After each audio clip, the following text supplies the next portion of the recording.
A homemaker is a man who stays at home while his partner goes to work.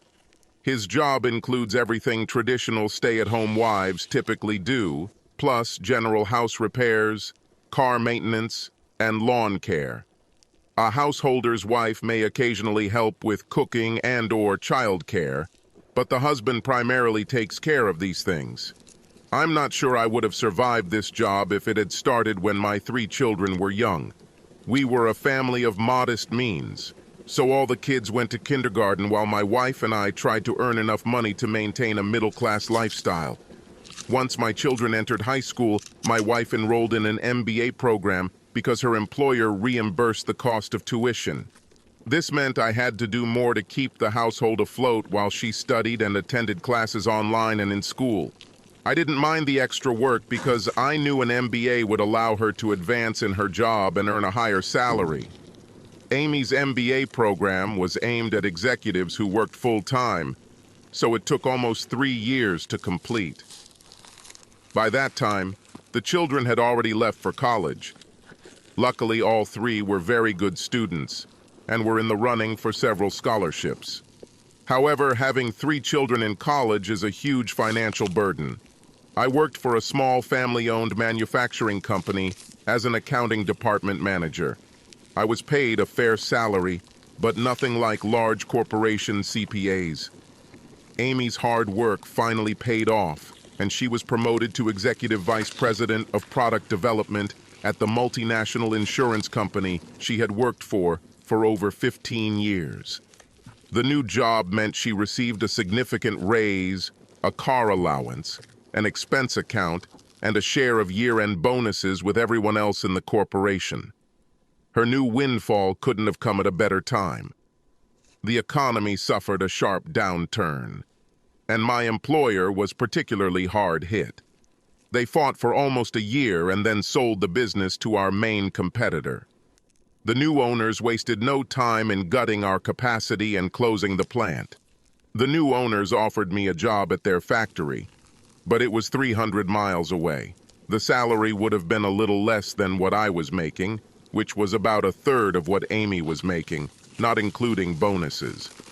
I had no choice but to turn down the job, and just like that, I found myself unemployed. I tried to find a new job and quickly realized that no one in our area was going to hire new workers until the economy improved.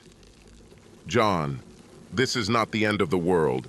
I'm doing well. We have enough money in college funds to put the kids through school, so don't worry so much. I know, but I've worked all my life. I can't just sit back. Oh, don't worry. I have an extended list of dear things that you never had time for, so you won't have to sit idly by, she said with a smile. That's how it started. I became a stay-at-home mom at the age of 48. Amy's list was really extensive, and it took me the better part of a year to complete all the home improvement projects she suggested. Once I completed the house, she began the very labor-intensive landscaping projects. While I worked to improve our home, Amy continued to climb the corporate ladder. She was promoted to senior EVP and received a significant salary increase. She loved her job and was highly respected by the other bigwigs. She was often invited to parties and social events, where she interacted with the most influential people in the city. Of course, I was required to accompany her to many of these events. I'm not sure when this first started happening, but very slowly I began to realize a change in the way Amy treated me at these events. At first, she insisted that I be attached to her while she flitted around, having short, meaningless conversations with all the important people. Gradually, she began to ask me to wait on our table or sit at the bar while she worked in the hall. Soon, I was spending most evenings entertaining the boss's wives or just sitting alone. Things finally became unbearable for me when she took me to a beautiful resort for the weekend. The first evening, she left me with the wives and was gone for almost 3 hours. The next day, she told me that she had several meetings with other senior managers and board members. She said the wives had planned a spa day. Okay. What should I do all day? I can't hang out with women while they're taking mud baths and shit. I don't know, John. Go hiking or something. I have important things to do and I don't have time to entertain you. I held my tongue. I knew she was a little tense, but I swore to myself that this would be the last time she dragged me to one of these events. Okay, don't worry about me. I'll be fine. I ended up hanging out by the pool and the little tiki bar next to it. I had just finished my second gin and tonic when I saw several people come out onto the raised terrace of one of the large conference rooms and take seats under umbrellas. I recognized Amy. She was accompanied by a tall, distinguished-looking gentleman. He put his hand on the small of her back and pointed to one of the tables at the edge of the terrace. I watched them sit down and move their chairs closer to each other. He put his arm around her shoulders as she leaned against him. None of the others approached them, and I saw her gently kiss his cheek several times. He smiled at her and leaned down to whisper in her ear. She giggled and slapped his arm as he laughed. This went on for 30 minutes. Then they got up and went back inside with everyone else. I replayed what I saw in my head. They were certainly much more comfortable than two married people should be with someone who is not their spouse. I noticed that they were only mildly concerned that their colleagues were seeing their overly friendly behavior, which made me wonder what might be going on behind closed office doors. Although I met all of her colleagues, I didn't know the guy she was with. I assumed he was a board member, but had to check. I headed back to our room to get my laptop out and do some digging. It only took a few seconds to find a photo of Stephen Swanson, chairman of Mega Insurance Corp. Stephen was married to Margot Davis Swenson, daughter of William Davis, former director and founder of Mega Inzen Corp. That was interesting. If anything, Amy is playing with fire. Old Stevie married the boss's daughter, and her daddy was still the majority shareholder of the corporation. Amy sat next to me at dinner that night. She chatted with several other EVPs and seemed to be enjoying herself. I spoke to Diana, the trophy wife, sitting next to me. I was surprised to find that she was attractive and had a wicked sense of humor. I really enjoyed chatting with her and taking quick glances at the impressive cleavage she was showing off. After the tables were cleared, the lights went out and the music started playing. Amy took a moment to lean into my ear and explain that she would be dancing with several of her co-workers. These were the first words she had spoken to me in over an hour. She didn't wait for my answer, got up and headed to the dance floor with some guy. Diana spoke up. "Better get used to it. Us spouses are usually ignored in such things. I can't believe your husband left you unattended among all these alpha males." She laughed. "I'm sure he went off to dance with the wife of one of the board members, trying to win over as many as possible. He simply assumes that some minor bigwigs will ask me to dance, and I will dutifully sing the praises of each of them. Oh, well, perhaps before you begin your task, you could do me the honor of dancing? That is, if you're not too embarrassed by being seen with your EVP spouse." She grinned. "You're about 20 years younger than my usual dance partners, so I expect you to not drool all over my cleavage." "I'm not promising anything. The cleavage is definitely drool-worthy, but I'll do my best to control myself." Diana pressed her magnificent breasts against my chest as we danced. I managed not to drool. Our dance was interrupted when her hubby intervened and then took her away only to hand her over to his boss. I think he wanted her to place her assets where he thought they could benefit him. I sat at the table and watched Amy dance with several board members before settling solely on Stephen Swanson. After their fourth or fifth dance, the band took a break and he and Svensson walked over to his table. I thought about leaving, but decided to watch a little longer. At some point, Amy looked in my direction and saw that I was sitting alone. A few moments later, she walked over to the table and sat down across from me. "John, this must be very boring for you. Why don't you just go back to the room and I'll come over later after I've gotten myself in proper shape? Ah, well, the orchestra is magnificent, and I wouldn't want to end the evening without at least one dance with my charming wife. If you could squeeze me into the queue. John, this is business, important business. Now please just do as I ask and we can talk about it later. She got up and left.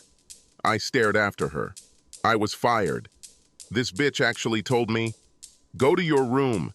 It's like I was a naughty child. I was furious, but there was no reason for me to just sit there and be ignored. I waited a little and then got up and left. I didn't want to sulk in my room, so I went to the small bar off the resort lobby. It was quiet and I needed to reassess my situation. It was clear to me that Amy was or would soon be involved with Svensson. I wasn't about to put up with it, but so far I had no evidence of any wrongdoing on Amy's part. I sipped my drink for a while and decided to call it a night. I walked back past the event hall and looked inside. Amy was on the dance floor, pressed against Svensson. His hand was low on her back, but not quite on her ass. I asked one of the staff what time the orchestra would play, and he said they would finish at 11 Fox and the hall would close at midnight. I must have dozed off a bit as I sat in bed watching TV. The lights were off, but I could clearly see that the clock read 1:20 when Amy pushed open our door. She must have expected me to be asleep because she gasped when I turned on the side light. Her hair was disheveled and her lipstick was gone. I looked her up and down and she blushed deeply. I thought you were going to sleep. I only drank 3 glasses the whole evening. I'm pissed, not drunk. Do you want to tell me where you've been? You know where I was. Dancing. I told you that I need to dance with my colleagues and appear in public. It's all part of the game, John, she said, as if she were talking to a slow-learning child.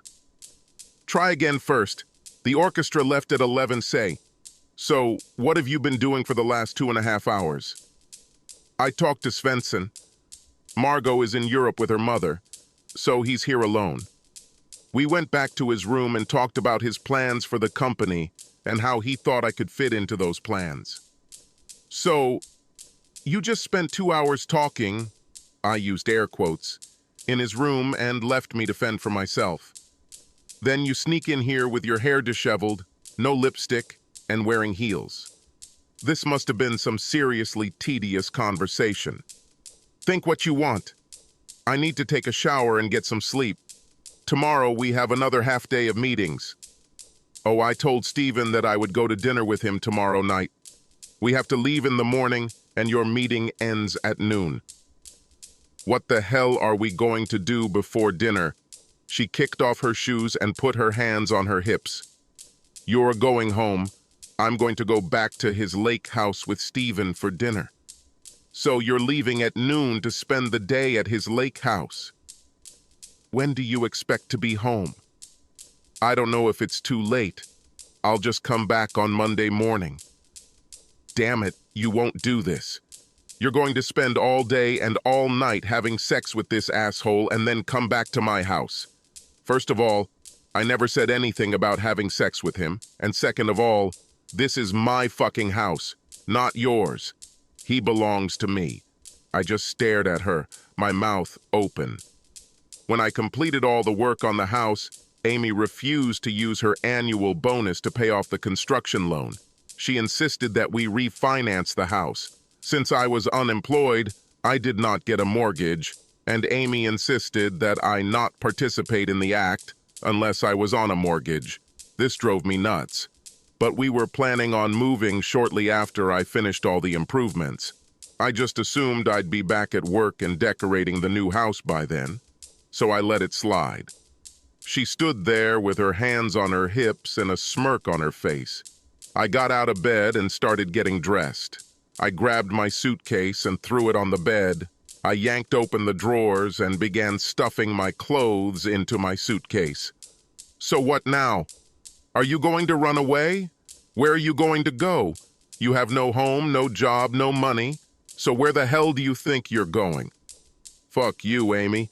I'd rather sleep in my car than let you get away with this crap. I won't be your cuckold. I'll divorce your cheating ass. You're a stupid, stupid dude. You have nothing. Your ass belongs to me. I make all the money. Without me, you would be on the street. Now stop being a big baby. Tomorrow I need to discuss this with Steven and he will support me as COO. This will double my salary and triple my bonus at the end of the year. I can buy us a really nice house in a prestigious area. I don't need another house. I want a faithful wife who cares about me, about us, and our marriage. Please, Amy, don't give in to him. You don't have to do this. You can get the job yourself without sex with him. Amy shook her head, looked down at the carpet, and muttered, "It's too late." Then I realized that she had already slept with him. I was already a cuckold. Her plan for tomorrow was much the same. I looked at her with disgust. "You slept with him? Oh my God, you killed us?" "Don't be stupid, John. We can have it all." So I slept with him, no big deal. A quick shower and I'm good as new. This will all be over by Monday morning and we will be ready for life. It's just part of the game. I know that in a few days, you will forget about all this. I stuffed the last of my clothes into my suitcase and slammed it shut, grabbed my jacket and ran out. I jumped into my car and drove away. The phone beeped and chirped. I know I should have been heartbroken, but mostly I was just numb. While I was driving, the traffic thinned out. I turned on the cruise control and leaned back in my seat. I thought back over the past 6 months and realized that Amy began to change shortly after her first promotion. She was consumed by ambition and the desire to be recognized as a success. Now she put power and wealth above all else. She no longer valued love, devotion, family, and fidelity. Now it was all about her, about what she could achieve, about the power she had, and about the money she made. Knowing that she had changed and was no longer the sweet, loving, caring woman I married filled me with sadness. I wiped away a few tears as I mourned the loss of the woman I had loved for 20 years. Monday morning, I woke up terrified. I called the lawyer who worked with me at my old job. He gave me the name of a family law lawyer, and I called the office and told him I was seeking a divorce. "Mr. Dixon, Ms. Hawk usually represents only those women who are at a severe disadvantage in divorce. These are mostly housewives with unfaithful husbands.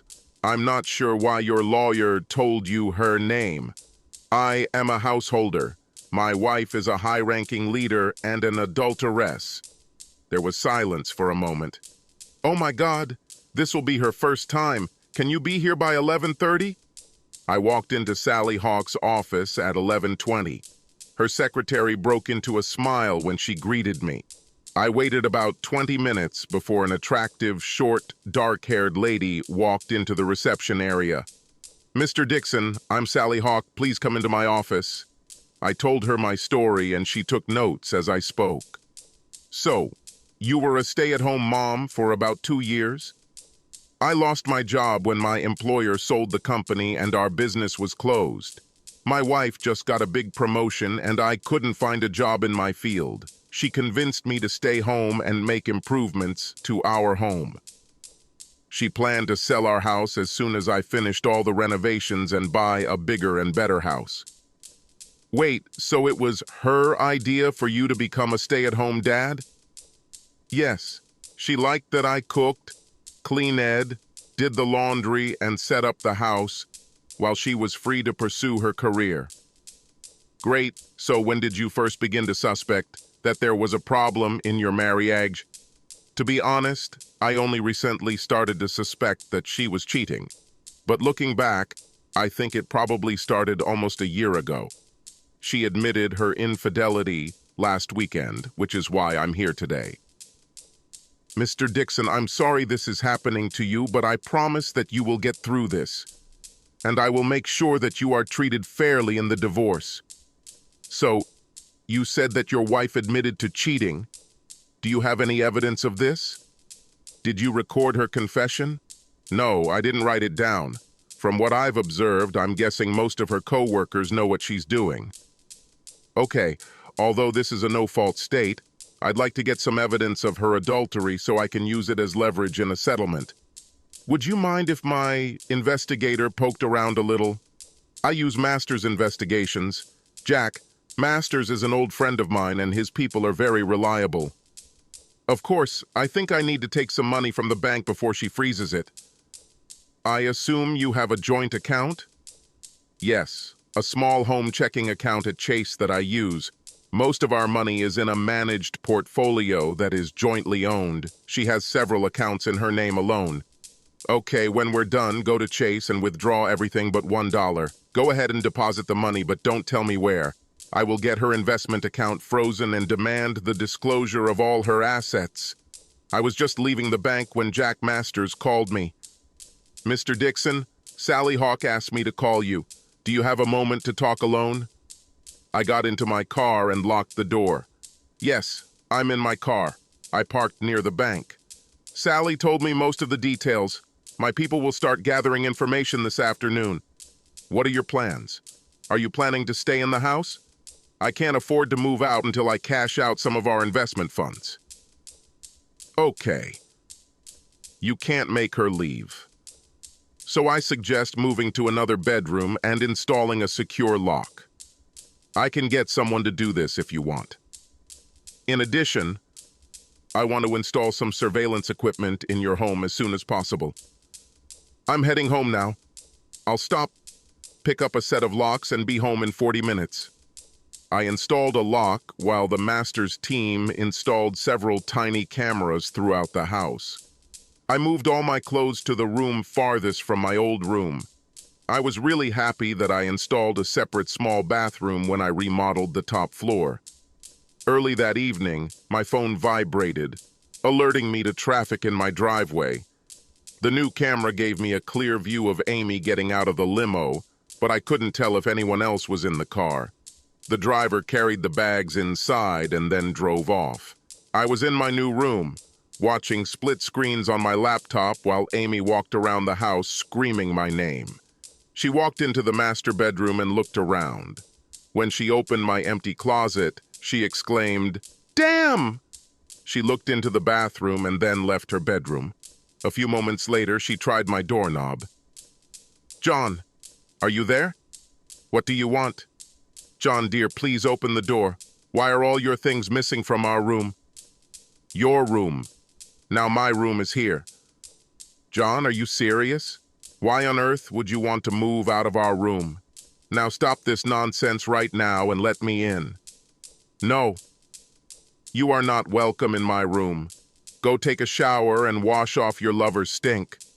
I'll meet you in the kitchen when you've cleaned yourself up."